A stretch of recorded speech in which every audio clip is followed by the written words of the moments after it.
ओम शांति।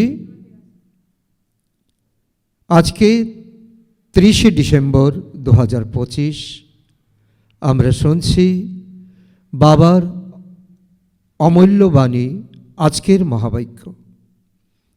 এই মহাবাক্যে বাবা বলেছেন, মিষ্টি বাচ্চারা, পাপের থেকে হালকা হওয়ার জন্য বিশ্বস্ত অনেস্ট হয়ে নিজের কর্মকাহিনী বাবাকে লিখে দিলে ক্ষমা পেয়ে যাবে। আজকের প্রশ্ন, সঙ্গম যুগে তোমরা বাচ্চারা কোন বীজ বপন করতে পারো না? উত্তর, দেহ অভিমানের। এই বীজ থেকেই সমস্ত বিকারের বৃক্ষ জন্মায়। এখন গোটা দুনিয়াতেই 5 বিকারের বৃক্ষের বিস্তার হয়েছে। সকলেই কাম এবং ক্রোধের বীজ বপন করছে।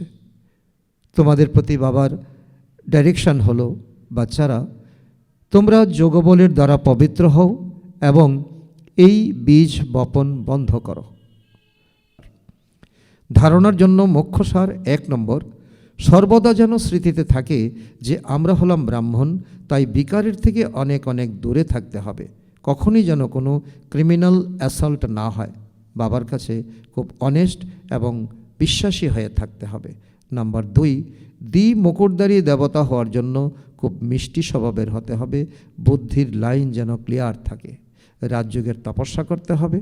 আজকের বরদান, সদা অসীমের স্থিতিতে স্থির থেকে বন্ধন মুক্ত, জীবন মুক্ত ভব। তার অর্থ হলো, দেহ অভিমান হলো লৌকিকের স্থিতি, আর দেহি অভিমানী হওয়া এটা হলো অসীমের স্থিতি।